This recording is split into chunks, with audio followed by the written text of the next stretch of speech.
Muy buenas tardes, buenas noches, buenos días, donde quiera que te encuentres. Bienvenidos a esta plataforma de un curso de Milagros Universal. Este es un portal de luz y transformación interior dirigido por Jesús y organizado gracias al amoroso servicio de hermanos y hermanas de diferentes países del mundo, que somos uno solo. Bienvenidos a este espacio de Escuchando un Curso de Milagros. Hoy les acompañamos quien les habla, María Lucero, desde la ciudad de Santiago de Cali, en Colombia. También nos acompaña hoy en el chat Ivonne Jordan, ella está en México, a Lucy González desde Jamundí, también en Colombia. Y hoy nos están apoyando Liliana, ella está en Uruguay, y mi amiguita Dinora, que está en Texas, Estados Unidos.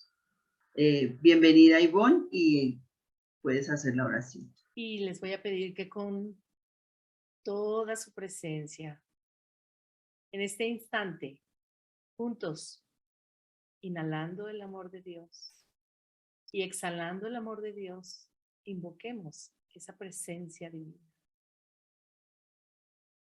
para que sea Él quien guíe este instante y lo entregamos todo. Padre, sé tú quien guíe este momento. Cristo y yo nos encontramos unidos en paz y seguros de nuestro propósito. Su creador reside en él, tal como él reside en mí. Y quiero que escuches esto, hermano.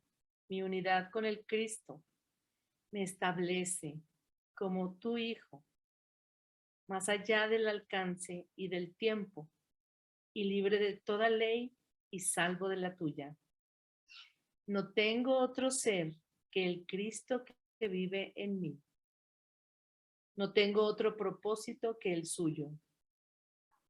Y Él es como su Padre. Por lo tanto, no puedo sino ser uno contigo, así como Él. Pues ¿quién es Cristo sino tu Hijo, tal como tú lo creaste? ¿Y qué soy yo sino el Cristo en mí?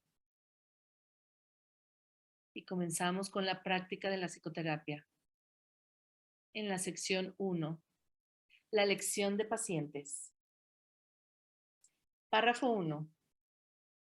Todo aquel que se te envía es un paciente tuyo.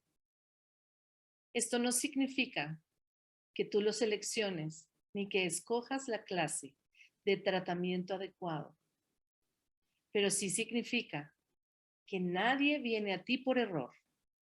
No hay errores en el plan de Dios. Sería un error, sin embargo, presumir que sabes lo que debe ofrecerse a todo el que viene. No te corresponde decidirlo. Hay una tendencia a asumir que se te llama constantemente a sacrificarte por aquellos que llegan. Esto difícilmente podría ser cierto. Exigir que te sacrifiques es exigir un sacrificio de Dios, y Él no sabe nada de sacrificios. ¿Quién podría pedirle a lo perfecto que sea imperfecto? Párrafo 2. ¿Quién decide entonces lo que cada hermano necesita? Seguramente no tú, que aún no reconoces quién es aquel que pide. Hay algo en él que te lo dirá si escuchas. Y esa es la respuesta. Escucha. No exijas, no decidas, no sacrifiques. Escucha. Lo que oyes es verdad. ¿Mandaría Dios su Hijo a ti sin estar seguro de que reconoces sus necesidades? Piensa lo que Dios te está diciendo. Él necesita que tu voz hable por él. ¿Podría algo ser más santo? ¿O ser un regalo mayor para ti? Escuchen. ¿podría algo ser más santo? ¿O un regalo mayor para ti? ¿Preferirías escoger quién sería Dios o escuchar la voz de aquel que es Dios en ti? Párrafo 3. Tus pacientes no necesitan estar físicamente presentes para que les sirvas en el nombre de Dios. Esto puede ser difícil de recordar, pero Dios no va a consentir que sus regalos para ti se limiten a los pocos que en efecto ves. Puedes ver otros también, pues la visión no está limitada a los ojos del cuerpo. Algunos no necesitan tu presencia física. Te necesitan tanto y tal vez más en el instante en que se envían. Lo reconocerás en la forma que pueda ser más útil para ambos. No importa cómo vengan, serán enviados en la forma en que sean más útiles. Un nombre, un pensamiento, una imagen, una idea, o tal vez simplemente una sensación de estar llegando a alguien en alguna parte. La unión está en las manos del Espíritu Santo. No se puede evitar lograrla. 4. Un terapeuta santo, un maestro de Dios avanzado, nunca olvida una cosa. No fue él quien hizo el currículum de la salvación, ni quien estableció su parte en él. Entiende que su parte es necesaria para el todo y que a través de ella reconocerá el todo cuando su parte esté completa. Entre tanto, debe aprender y sus pacientes son el medio que se les ha enviado para su aprendizaje. ¿Qué otra cosa sino gratitud podría sentir por ellos y hacia ellos? Traen consigo a Dios. ¿Rechazaría este regalo por un guíjaro o cerraría la puerta al Salvador del mundo para dejar entrar a un fantasma? Que no traicione al Hijo de Dios. Quien lo llama está más allá de su comprensión, pero no se alegrará de poder responder cuando solo así será capaz de escuchar la llamada y entender que es la suya.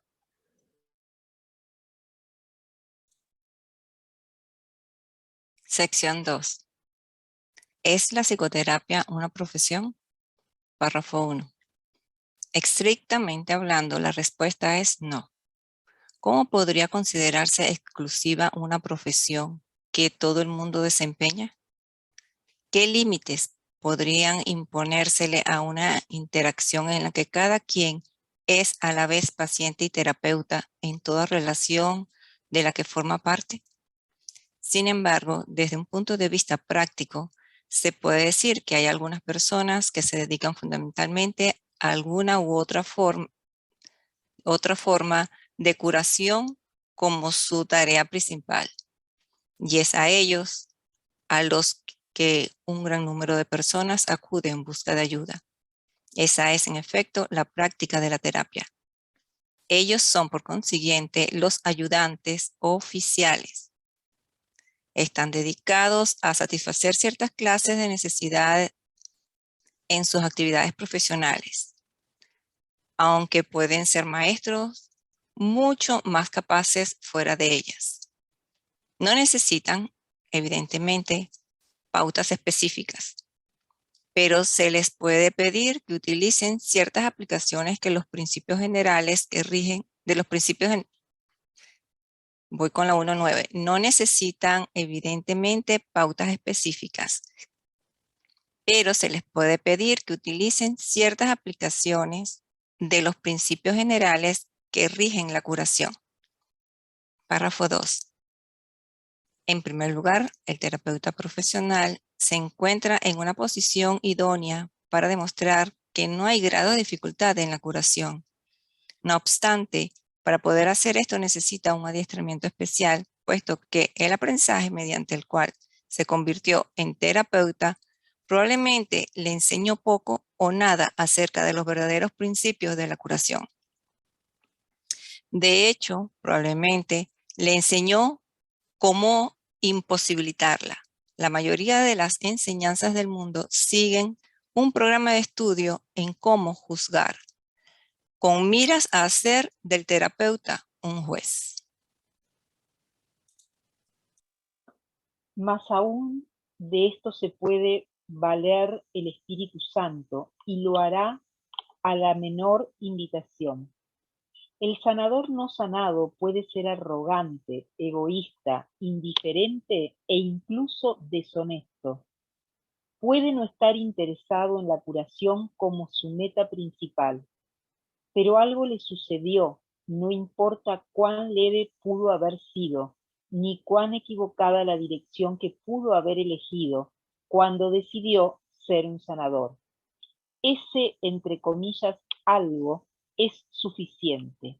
Tarde o temprano, ese algo despuntará y crecerá. Un paciente tocará su corazón y el terapeuta silenciosamente le pedirá ayuda. Ha encontrado un terapeuta para sí mismo.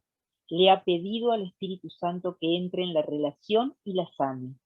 Ha aceptado la expiación para sí mismo. 4. Se dice que Dios contempló todo lo que había creado y lo declaró bueno. No, Él lo declaró perfecto y así fue. Y dado que sus creaciones no cambian y son eternas, así es ahora. Sin embargo, es imposible que exista un terapeuta perfecto o un perfecto paciente. Ambos han tenido que negar su perfección, pues la misma necesidad que uno tiene por el otro implica un sentido de carencia. Una relación de uno a uno no es la relación una. No obstante, es el medio de retorno, el camino que Dios eligió para el regreso de su Hijo. En este extraño sueño debe adentrarse una extraña corrección, pues solo eso es la llamada a despertar. ¿Y qué otra cosa sino debe ser la terapia? Despierta y regocíjate, pues todos tus pecados te han sido perdonados. Este es el único mensaje que dos personas deberían siempre darse la una a la otra.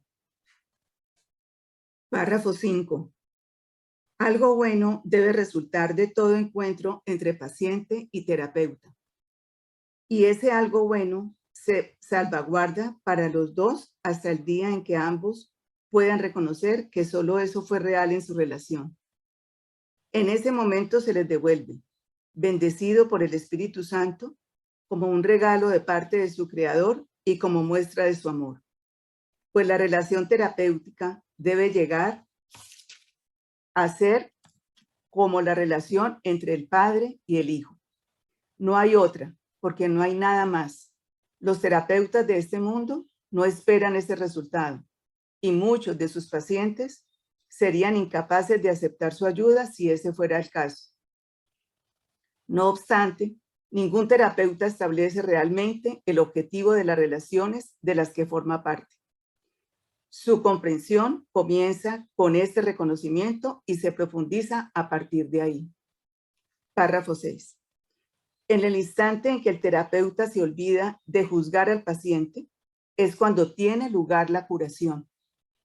Algunas relaciones jamás llegan a ese punto, aun cuando tanto paciente como terapeuta puedan cambiar de sueños en el proceso.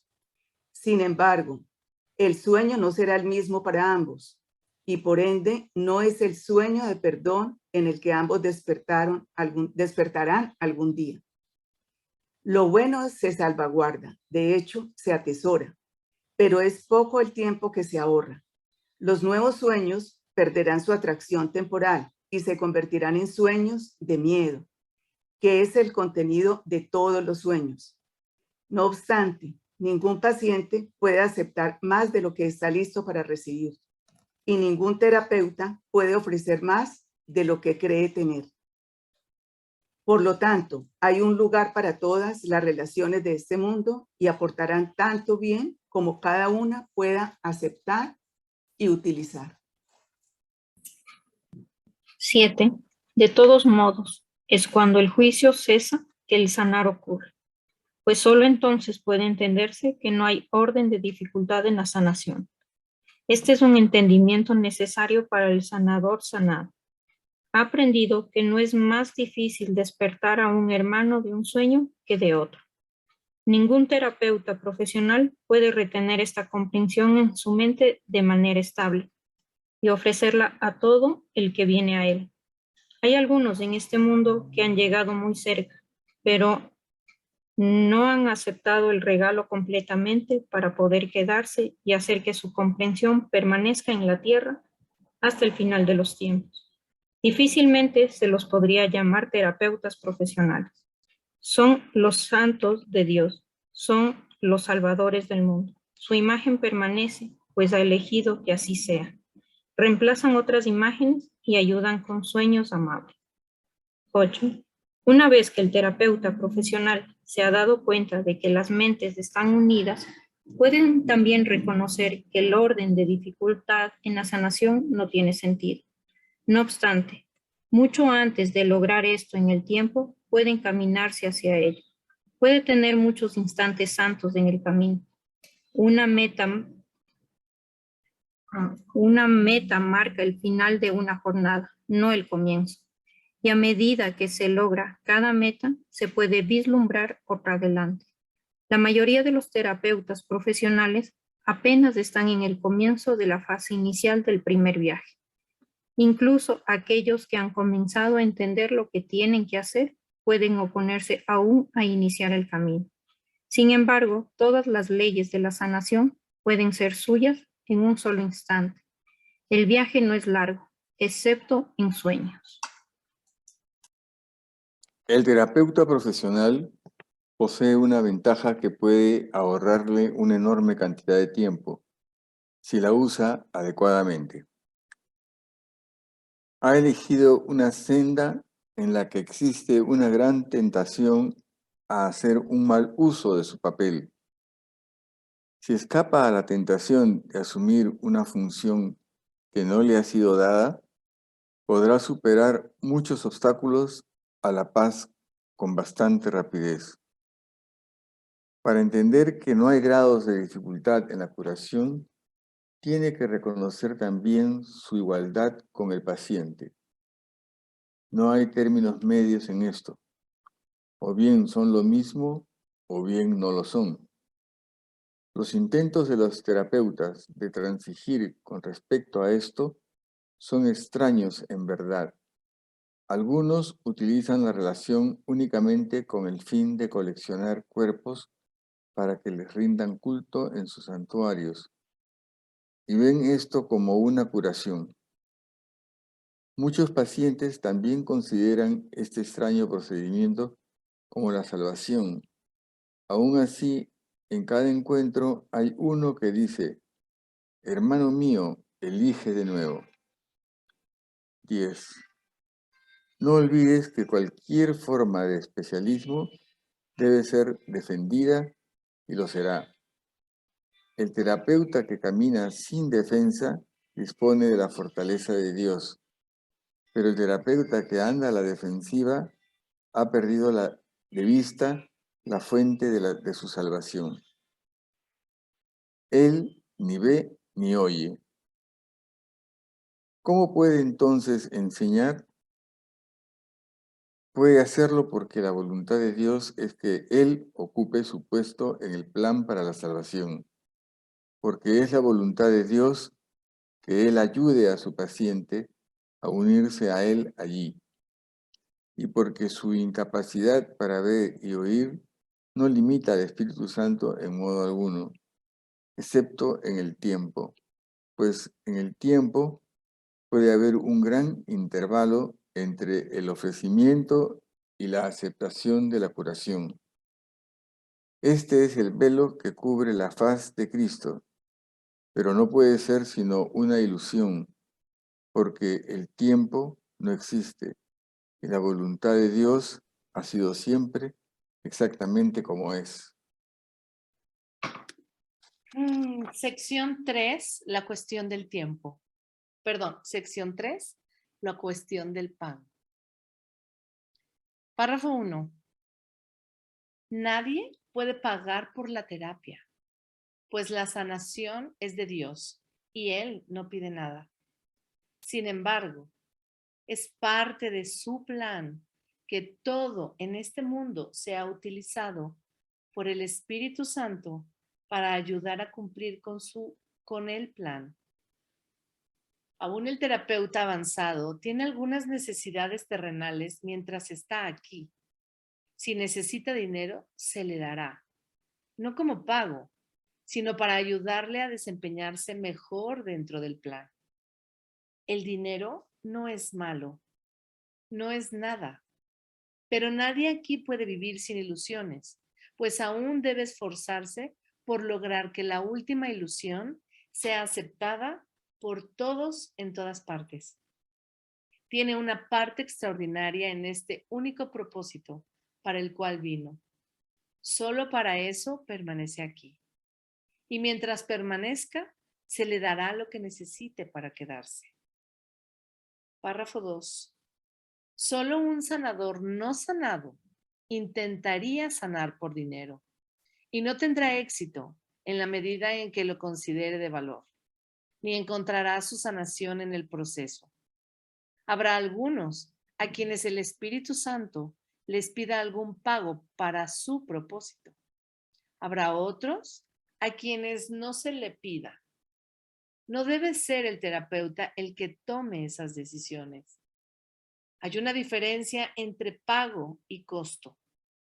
Dar dinero donde el plan de Dios lo asigna no tiene costo. Retenerlo de donde corresponde por derecho tiene enorme costo. El terapeuta que lo hace pierde el nombre de sanador, pues nunca podría entender lo que es la sanación. No puede darla, por ende, no puede tenerla. Los terapeutas de este mundo son ciertamente inútiles para la salvación del mundo. Hacen exigencias y por tanto no pueden dar. Los pacientes pueden pagar solamente por el intercambio de ilusiones. Esto en verdad tiene que exigir pago. Y el costo es grande. Una relación comprada no puede ofrecer el único regalo por el que se consigue toda sanación. El perdón, el único sueño del Espíritu Santo, no debe de tener costo, puesto que si lo tiene, simplemente crucifica de nuevo al Hijo de Dios. ¿Puede ser esta la manera en que se le perdone? ¿Puede ser así como termine el sueño del pecado? Párrafo 4. El derecho a vivir es algo por lo que nadie tiene necesidad de luchar. Se le ha prometido y está garantizado por Dios. Por consiguiente, es un derecho que el terapeuta y el paciente comparten por igual. Si su relación ha de ser santa, cualquier cosa que uno necesite, el otro la da. Cualquier cosa que le haga falta a uno, el otro la provee. Es aquí donde la relación se hace santa, pues es aquí donde ambos son sanados. El terapeuta compensa al paciente con gratitud, lo mismo que el paciente lo compensará a él. No hay costo para ninguno de los dos, pero se le debe gratitud a ambos por liberarse de la duda y de la prolongada prisión. ¿Quién podría no mostrarse agradecido por semejante regalo? Pero, ¿quién podría imaginar que éste puede comprarse? 5. Se ha dicho correctamente que a aquel que tiene se le dará, porque tiene, puede dar, y porque da, se le dará. Esta es la ley de Dios y no la del mundo. Así ocurre también con los sanadores de Dios. Dan porque han oído su palabra y la han comprendido.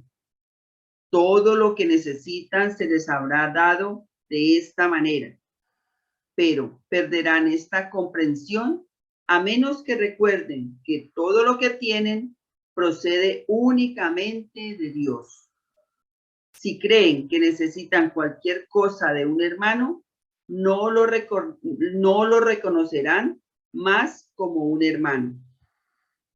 Y si hacen esto, una luz se apaga incluso en el cielo, donde el Hijo de Dios se vuelve contra sí mismo, solo puede contemplar la oscuridad.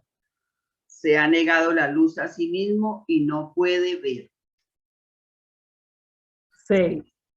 Hay una regla que siempre debe observarse.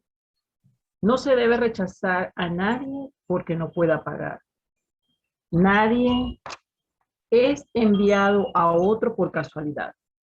Las relaciones siempre tienen un propósito, independientemente de cuál haya sido su propósito antes de que el Espíritu Santo entrase a formar parte de ellas. Siempre tienen el potencial de ser su templo, el lugar de descanso de Cristo y la morada de Dios mismo. Todo el que viene ha sido enviado. Tal vez vino para darle a su hermano el dinero que éste necesitaba. Ambos serán bendecidos en este intercambio. Tal vez fue enviado para enseñarle al terapeuta cuán grande es su necesidad de perdón y cuán poco valor tiene el dinero en comparación. Una vez más, ambos son bendecidos. Solo en términos de costo podría uno tener más. Al compartir, todos ganan una bendición sin costo alguno. 7. Esta visión del pago puede parecer poco práctica, y a los ojos del mundo, así es. Sin embargo, ni uno solo de los pensamientos del mundo es realmente práctico. ¿Qué se gana con ir en pos de ilusiones? ¿Cuánto se pierde al rechazar a Dios? ¿Y sería acaso esto posible? Es sin duda poco práctico esforzarse por lo que no es nada e intentar lograr lo que es imposible. Detente entonces por un momento, lo suficiente para pensar en esto. Tal vez has estado buscando la salvación, pero sin saber dónde. Quien quiera que sea que te pida ayuda, puede mostrarte dónde encontrarla. ¿Qué mejor regalo que se te podría dar? ¿Qué mejor regalo podrías dar? 8. Médico, sanador, terapeuta, cúrate a ti mismo. Muchos vendrán a ti portando el don de la curación, si esta es tu elección. El Espíritu Santo jamás rehusará la invitación para entrar y morar contigo. Te dará infinitas oportunidades de abrir la puerta a tu salvación, pues tal es su función. También te dirá exactamente cuál es la tuya en toda circunstancia y en todo momento. Quien quiera que Él te envíe llegará a ti, tendiéndole la mano a su amigo. Permite que el Cristo en ti le dé la bienvenida, pues ese mismo Cristo mora igualmente en él. Niégale la entrada y habrás negado al Cristo en ti. Recuerda la triste historia del mundo y las felices nuevas de la salvación. Recuerda el plan de Dios para la restauración de la dicha y la paz. Y no olvides cuán simples son los cambios de Dios, son los caminos de Dios. y no olvides cuán simples son los caminos de Dios. Estabas perdido en la oscuridad del mundo hasta que pediste la luz.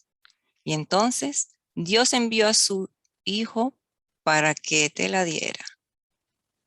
Capítulo 1, la oración, introducción. Párrafo 1. La oración es el mayor regalo con el que Dios bendijo a su Hijo cuando la creó.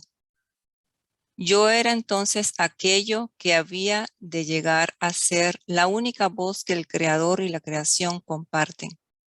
El canto que el Hijo le entona al Padre, quien le devuelve las gracias con el canto le brinda. La armonía es perpetua y perpetua es también la gozosa concordia de amor que eternamente se profesan el uno al otro, y de este modo se extiende la creación. Dios da gracias a su extensión de su Hijo. El Hijo da gracias por su creación en el canto que entona mientras crea en nombre de su Padre. El amor que comparten es lo que toda oración habrá de ser por toda la eternidad, cuando el tiempo le llegue su fin, porque así será antes de que el tiempo pareciera existir.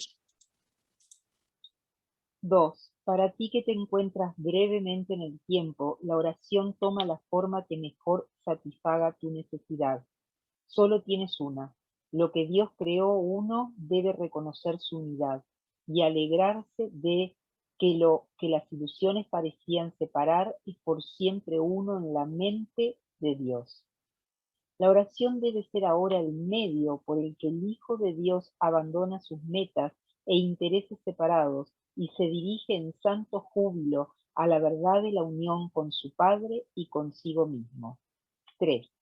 Abandona tus sueños, Santo Hijo de Dios, y elevándote tal como Dios te creó, prescinde de los ídolos y acuérdate de Él.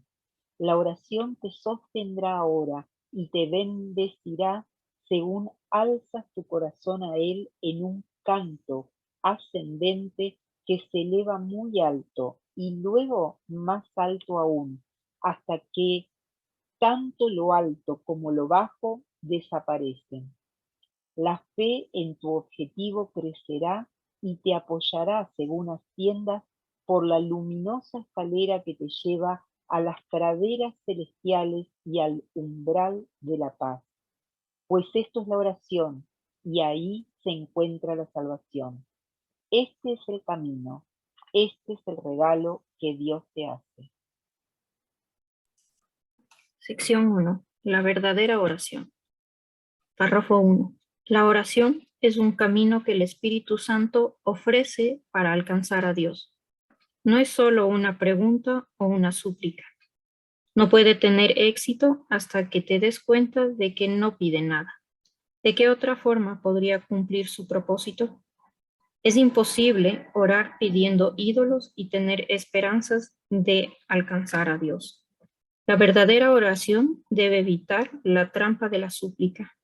Pide en su lugar recibir lo que ya se ha dado, aceptar lo que ya está ahí. Párrafo 2. Se te ha dicho que le pidas al Espíritu Santo la respuesta a cualquier problema específico y que recibirás una respuesta específica si esa es tu necesidad. También se te ha dicho que hay un solo problema y una sola respuesta. En una oración, esto no es contradictorio. Aquí hay decisiones que tomar y tienen que tomarse, sean o no ilusiones. No se te puede pedir que aceptes respuestas que se encuentran más allá del nivel de necesidad que puedes reconocer. Por lo tanto, no es la forma de la pregunta lo que importa, ni tampoco la manera como se formula. La forma de la respuesta, si es dada por Dios, se ajustará a tu necesidad tal como tú la ves. Esto es simplemente un eco de la respuesta de su voz. El verdadero sonido es siempre un canto de acción de gracias y de amor. Párrafo 3. No puedes, por lo tanto, pedir el eco. Es la canción la que constituye el regalo. Con ella vienen los sobreagudos, las armonías, los ecos, pero estos son secundarios. En la verdadera oración, solo escuchas el canto. Todo lo demás es simplemente agregado. Has buscado primero el reino de los cielos y ciertamente todo lo demás se te ha dado por añadidura. 4. El secreto de la verdadera oración es olvidar las cosas que crees necesitar. Pedir lo específico es muy similar a reconocer el pecado y luego perdonado. De la misma manera, también en la oración pasas por encima de tus necesidades específicas tal como tú las ves y las abandonas en manos de Dios. Allí se convierten en tus regalos para Él, pues le dicen que no antepondrás otros dioses a Él, ningún amor que no sea el suyo. ¿Cuál otra podría ser su respuesta, sino tu recuerdo de Él? ¿Puede esto cambiarse por un trivial consejo acerca de un problema, de un instante de duración? Dios responde únicamente por la eternidad. Pero aún así, todas las pequeñas respuestas están contenidas en esta. 5. Orar es hacerse a un lado, un abandonarse, un tiempo de sosegada escucha y de amor. No debe confundirse con ninguna clase de súplica, porque es una manera de recordar tu santidad. ¿Por qué habría de suplicar la santidad si tiene pleno derecho a todo lo que el amor ofrece? Y es al amor a donde va cuando ora. La oración es una ofrenda, es renunciar a ti mismo para ser uno con el amor. No hay nada que pedir porque no hay nada que desear. Esa nada se convierte en el altar de Dios y desaparece en él. 6. No es este un nivel de oración que todo el mundo pueda alcanzar ahora. Aquellos que aún no lo han alcanzado, necesita que los ayudes con la oración, porque su pedir no se basa todavía en la aceptación.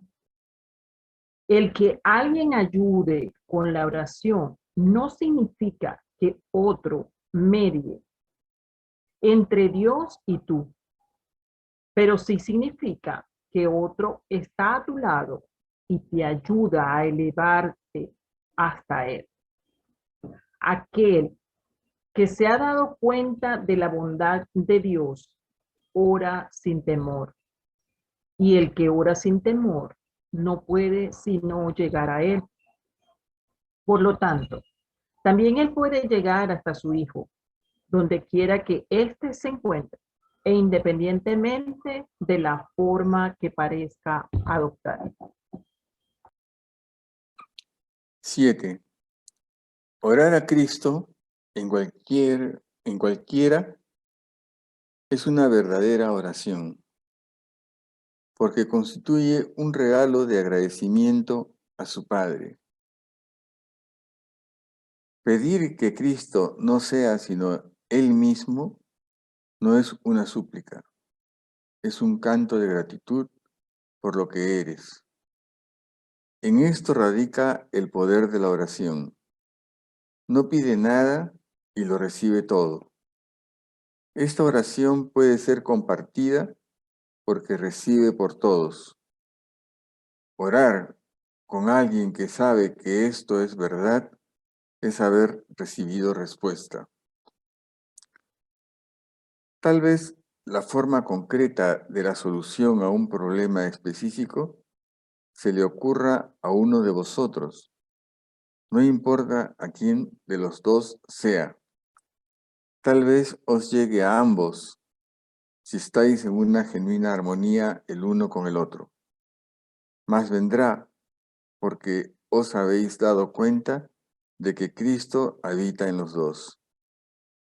Esa es su única verdad. Capítulo 2, la escalera de la oración. Párrafo 1. La oración no tiene principio ni fin. Es parte de la vida, pero sí cambia de forma y crece a medida que uno va aprendiendo, hasta que alcanza su estado amorfo y se funde en una comunicación total con Dios. En su aspecto peticionario, no necesita apelar a Dios, que de hecho rara vez hace, y ni siquiera entraña creencia alguna en Él.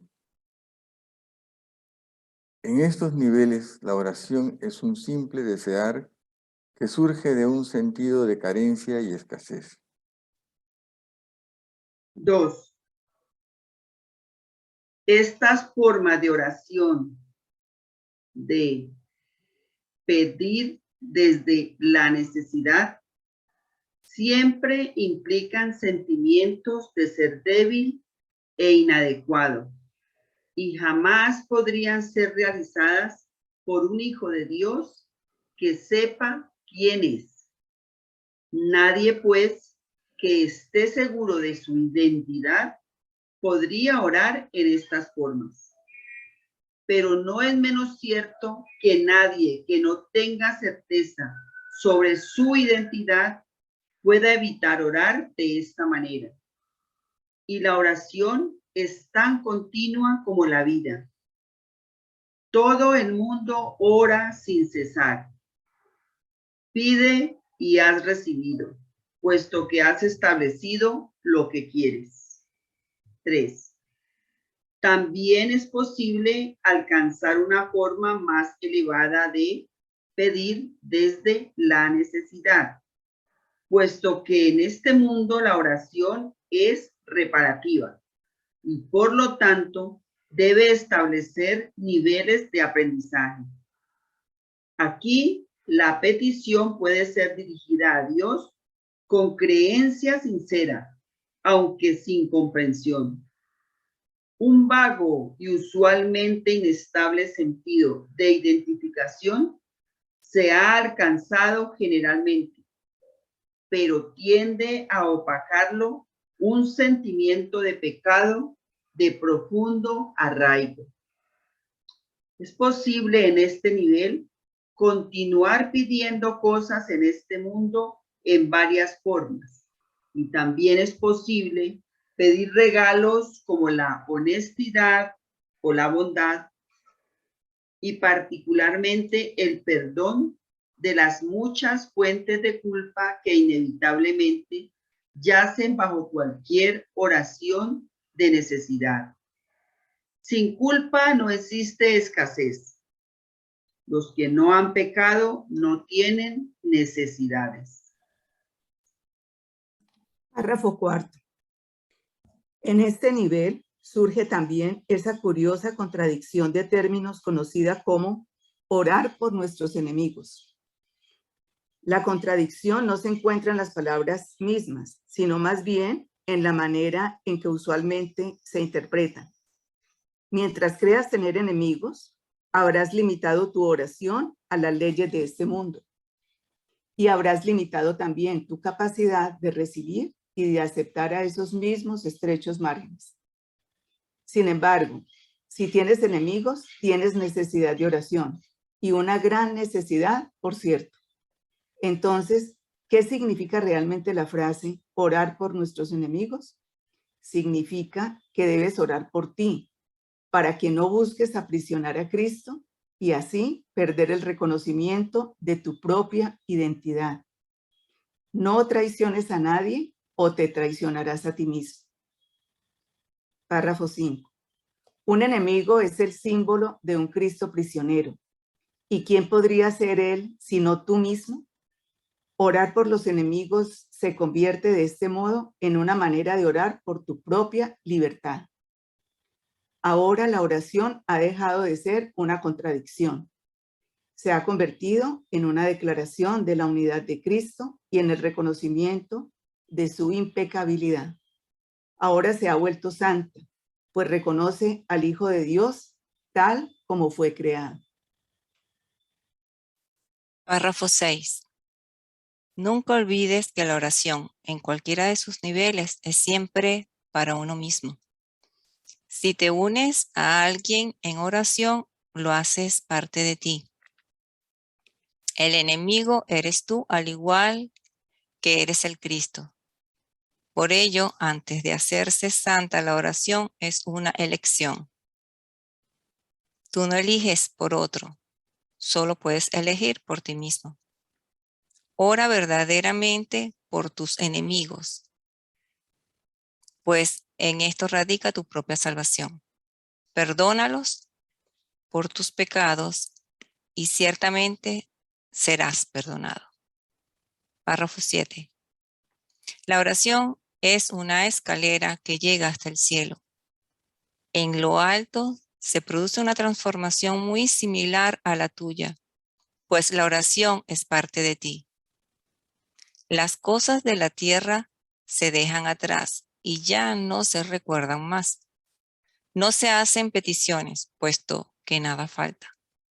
Se reconoce plenamente que la identidad en Cristo es algo eterno, incorruptible y más allá de todo cambio. La luz ha dejado de titilar y nunca se apagará.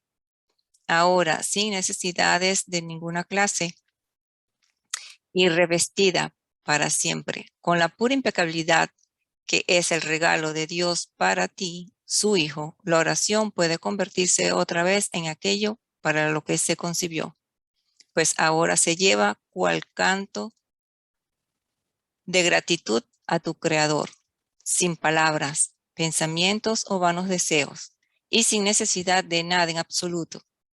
De este modo se extiende, como estaba destinado a hacerlo. Y por esta ofrenda Dios mismo da las gracias. 8. Dios es la meta de toda oración, lo cual la hace eterna en vez de temporal.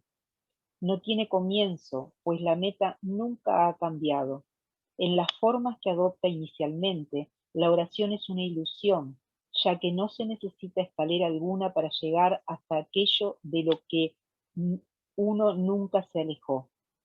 No obstante, la oración forma parte del perdón mientras éste, que de por sí es una ilusión, continúe sin lograrse. La oración estará ligada al aprendizaje hasta que el objetivo del aprendizaje se haya alcanzado. Y entonces todas las cosas se transformarán al unísono y retornarán libres de toda mancha a la mente de Dios. Este estado es indescriptible al encontrarse más allá del aprendizaje. No obstante, es necesario entender las etapas por las que hay que pasar para su obtención si la paz ha de ser restaurada en el Hijo de Dios, quien vive ahora en la ilusión de la muerte y en el temor a Dios. Sección 3. Orar por otros. Párrafo 1. Dijimos que siempre oras por ti mismo, y así es. ¿Por qué entonces debes orar por otros? Y si debes hacerlo, ¿cómo lo debes hacer? Si se ha entendido correctamente, orar por otros se convierte en el medio para eliminar la culpa que has proyectado sobre tu hermano y poder reconocer que no es él quien te está haciendo daño. Antes de que se te pueda salvar de la culpa, debes renunciar al pensamiento venenoso de que él es tu enemigo, tu malvada contraparte, tu némesis. El medio para alcanzar esto es la oración, de un poder creciente y metas ascendentes, hasta que finalmente llega a Dios. Párrafo 2. Las formas tempranas de oración en la base de la escalera no se hallarán libres de envidia y malicia. Piden venganza, no amor. Tampoco provienen de alguien que entiende que se trata de peticiones de muerte, fabricados con miedo por aquellos que atesoran la culpa. Invocan a un Dios vengativo, y es Él quien parece contestarles. No se puede pedir el infierno para otro, y después escapar de él quien lo pidió. Solo quienes están en el infierno pueden pedir el infierno. Quienes han sido perdonados y han aceptado su perdón, nunca podrían orar de tal manera. Párrafo 3. En estos niveles, pues, la meta del aprendizaje tiene que ser el reconocimiento de que la oración traerá una respuesta únicamente en la forma en que se hizo la oración. Esto es suficiente. Desde aquí será fácil dar el paso a los siguientes niveles. El próximo ascenso se inicia con esto. Lo que he pedido para mi hermano no es lo que yo quisiera. De esta manera lo he convertido en mi enemigo. Es evidente que este paso no puede ser alcanzado por alguien que no vea la liberación de otros como algo ventajoso y de valor para sí mismo. Esto puede tardarse largo tiempo, porque puede parecer peligroso en lugar de compasivo. Para los culpables parece verdaderamente ventajoso tener enemigos, y se debe abandonar esta ganancia imaginaria si se ha de liberar a los enemigos. 4. La culpa se debe abandonar, no ocultar. Esto no se puede hacer sin cierto dolor y tener un atisbo de la naturaleza misericordiosa de este paso. Esto no se puede hacer sin cierto dolor y tener un atisbo de la naturaleza misericordiosa de este paso puede llevar por algún tiempo a un retraimiento en el miedo. Esas del temor son de por sí temibles y cuando se reconocen, ves que traen el miedo consigo. No obstante, ¿qué ventajas le ha dado jamás a un prisionero la ilusión de escape?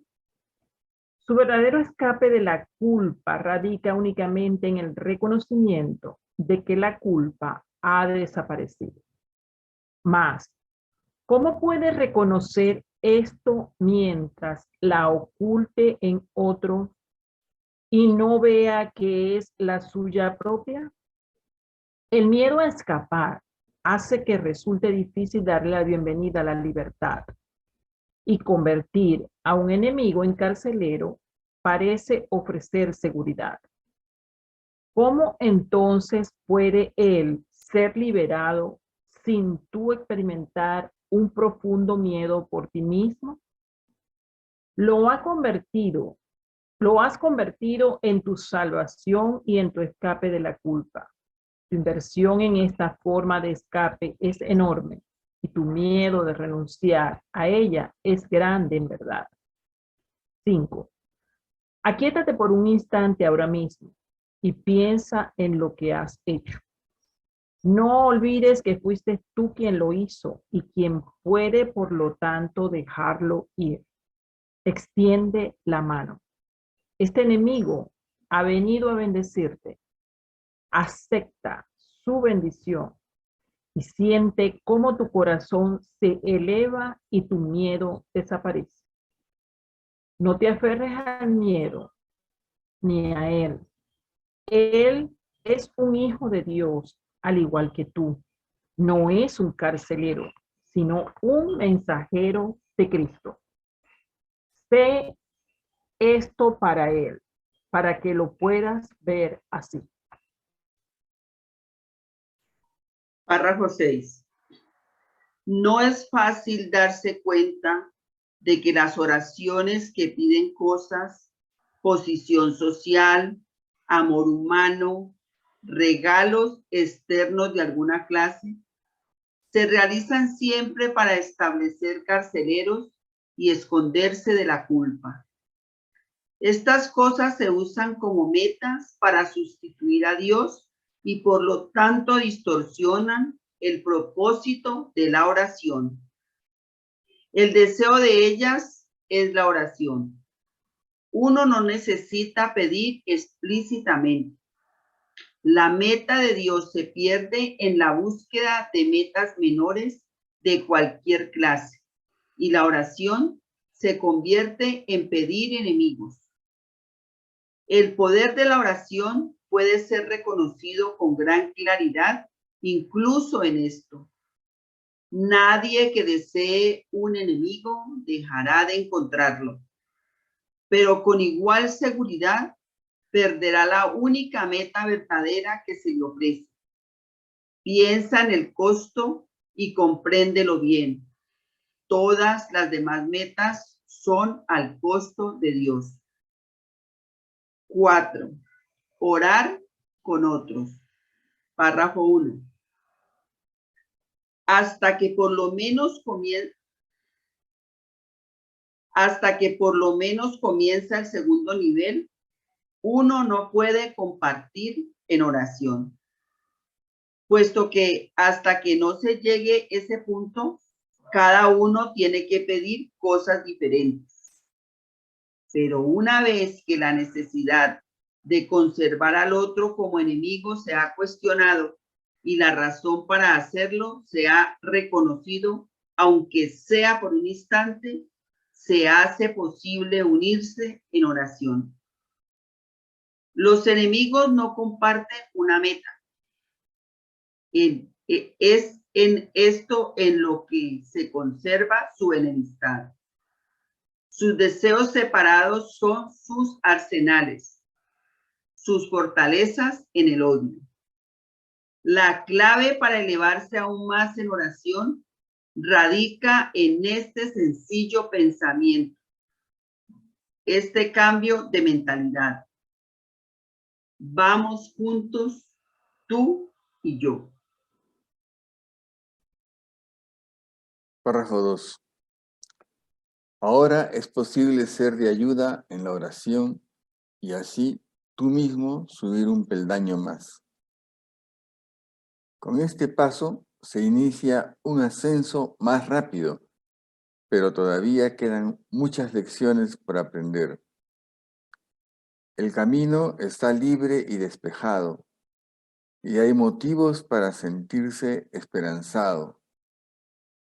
Aún así, es posible que al comienzo, lo que piden incluso aquellos que se unen en oración, no sea la meta a la que la oración debiera realmente aspirar.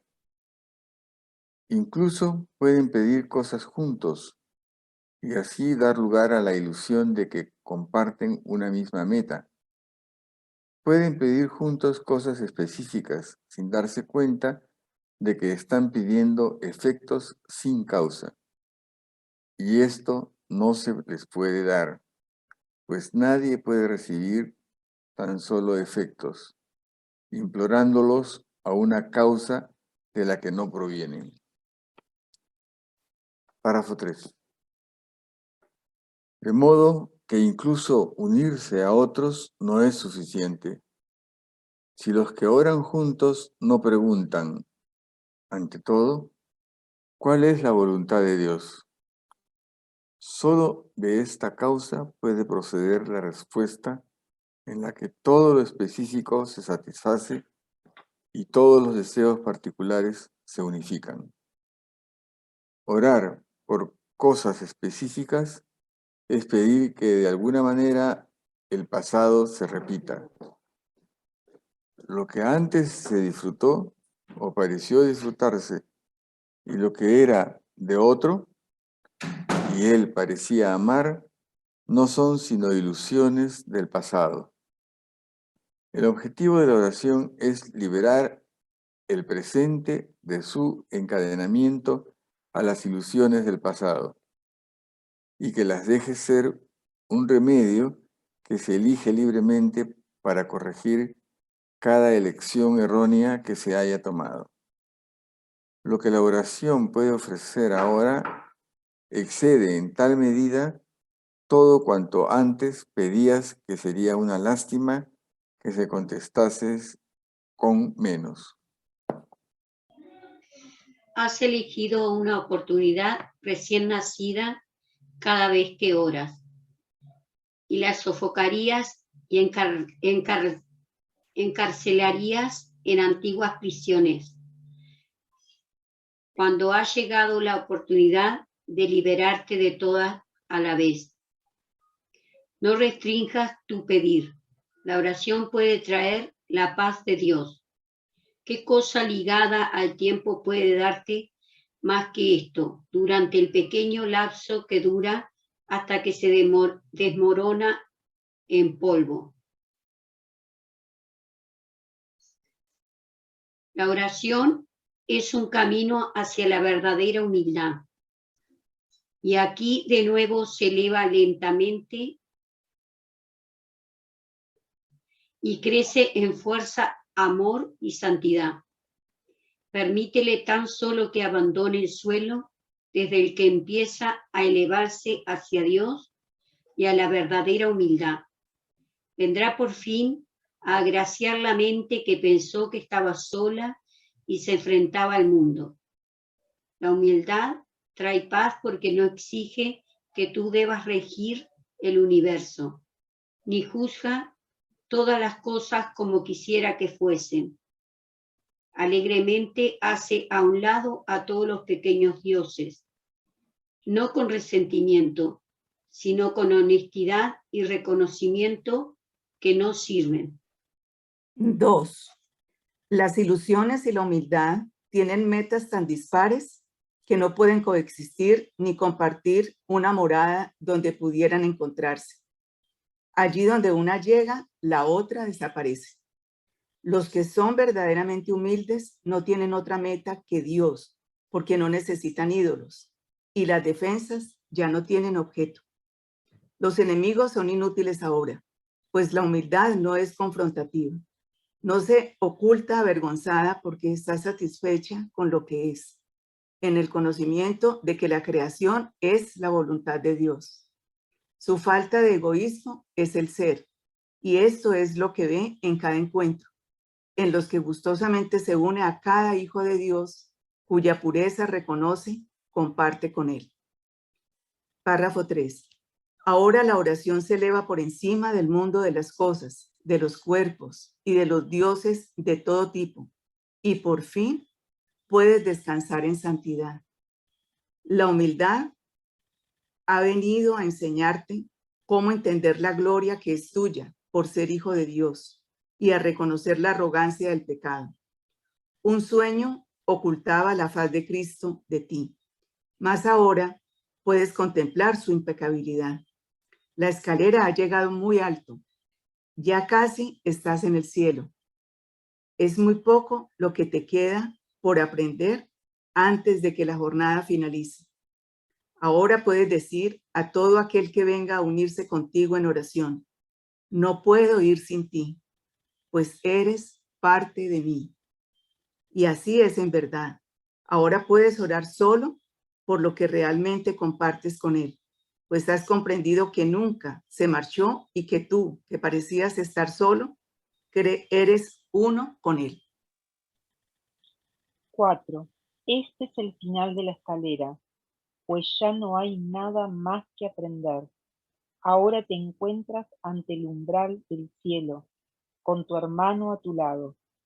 Los jardines son amplios y serenos, pues ahí el lugar señalado para el momento en que debías venir ha estado esperando por ti desde hace mucho.